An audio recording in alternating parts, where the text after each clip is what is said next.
ભારતીય સંસ્કૃતિમાં ગુરુનું ઘણું મહત્વ છે. મહર્ષિ વેદવ્યાસ 4 વેદોના પ્રથમ વ્યાખ્યાતા હતા, જેમણે આપણને વેદોનું જ્ઞાન આપ્યું છે. તે આપણા આદિગુરુ છે. મહર્ષિ વેદવ્યાસના ઉપદેશો અને વિચારો આપણા જીવન માટે ખૂબ જ મહત્વપૂર્ણ છે. અહીં વાચકો માટે મહર્ષિ વેદવ્યાસના 30 અમૂલ્ય અને અમૂલ્ય વિચારો પ્રસ્તુત છે, જે આપણા બધા માટે પ્રેરણાદાયી છે. તો ચાલો તે ઉપદેશોને જોઈએ. 1. ઈચ્છિત પરિણામ પ્રાપ્ત થાય કે ન થાય, વિદ્વાન માણસ તેના માટે શોક કરતો નથી. 2. જે વ્યક્તિ સજ્જનતાનું ઉલ્લંઘન કરે છે તેની ઉંમર, સંપત્તિ, કીર્તિ, ધર્મ, પુણ્ય, આશીર્વાદ અને યશનો નાશ થાય છે. 3. કોઈની તરફ ગુસ્સો રાખવાને બદલે 5.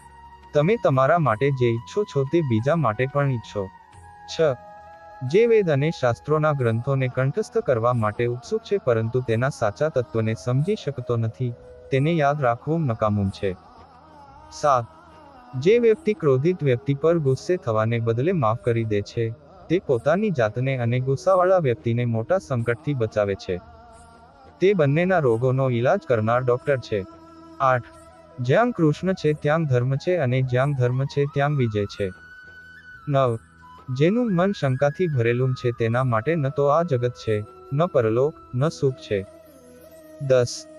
અતિ લોભી વ્યક્તિનું ધન અને અતિશય આસક્તિવાળી વ્યક્તિનું કામ, આ બંને ધર્મને નુકસાન પહોંચાડે છે. 11. જે વ્યક્તિની બુદ્ધિ દુષ્ટ હેતુઓથી ભરેલી છે અને જેણે પોતાની ઇન્દ્રિયો પર કાબુ રાખ્યો નથી તે ધર્મ અને અર્થની બાબતોને સંપૂર્ણ રીતે સમજી શકતો નથી, ભલે તેને સાંભળવાની ઈચ્છા હોય. 12. ક્ષમા એ ધર્મ છે, ક્ષમા એ ત્યાગ છે, ક્ષમા એ વેદ છે અને ક્ષમા એ શાસ્ત્ર છે. જે આ રીતે જાણે છે, તે બધું ક્ષમાપાત્ર બની જાય છે. 13.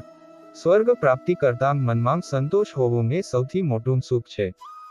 જો સંતોષ મનમાં સારી રીતે સ્થાપિત હોય તો દુનિયામાં તેનાથી મોટું બીજું કંઈ નથી. 14. દુઃખ દૂર કરવા માટે એક જ ચોક્કસ દવા છે, મનમાંથી દુઃખની ચિંતા ન કરવી. 15. જેઓ માત્ર કરુણાથી પ્રેરાઈને સેવા કરે છે, તેઓ નિઃશંકપણે સુખની પ્રાપ્તિ કરે છે. 16. જેની પાસે બૌદ્ધિક શક્તિ હોય તે જ વધુ શક્તિશાળી હોય છે. જેની પાસે માત્ર શારીરિક તાકાત હોય છે તે ખરેખર મજબૂત હોતા નથી. 17.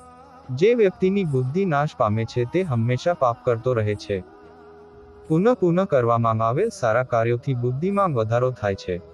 18. જે પ્રતિકૂળ આવે ત્યારે ક્યારેય દુઃખી થતો નથી, પરંતુ સાવધાની સાથે ઉદ્યોગનો આશરો લે છે અને સમય આવે ત્યારે દુઃખ પણ સહન કરે છે, તેના દુશ્મનો પરાજિત થાય છે. 19. જે માણસ તેની ટીકા સહન કરે છે તેણે જાણે આખી દુનિયા જીતી લીધી હોય. 20. દુનિયામાં ક્યારેય એવું કોઈ નથી કે જે માણસની આશાઓ પૂરી કરી શકે. માણસની આશા સમુદ્ર જેવી છે, તે ક્યારેય ભરાતી નથી. 21. માતાની હાજરીમાં માણસ ક્યારેય ચિંતા કરતો નથી, વૃદ્ધાવસ્થા તેને આકર્ષિત કરતી નથી. જે ગરીબ હોવા છતાં માતાને બોલાવીને ઘરમાં પ્રવેશે છે, તે જાણે અન્નપૂર્ણા પાસે આવે છે. વેદવ્યાસ. 22. જ્યારે મનની પીડા અદૃશ્ય થઈ જાય છે, ત્યારે શરીરની પીડા પણ દૂર થઈ જાય છે. 23. આશા એ દુઃખની માતા છે અને નિરાશા એ અંતિમ સુખ અને શાંતિ આપે છે. 24. સૂર્ય સત્યથી બળે છે, સત્યથી અગ્નિ બળે છે, પવન સત્યથી ફૂંકાય છે, બધું સત્યમાં સ્થાપિત થાય છે. મહાભારત. 25. જે માણસ સર્વનાશવંત જીવોમાં સમાનતા સાથે રહેતા અમર ભગવાનને જુએ છે, તે જ સત્યને જુએ છે. 26. જેમ અગ્નિ પાણીથી શાંત થાય છે, તેવી જ રીતે મનને જ્ઞાનથી શાંત કરવું જોઈએ. 27.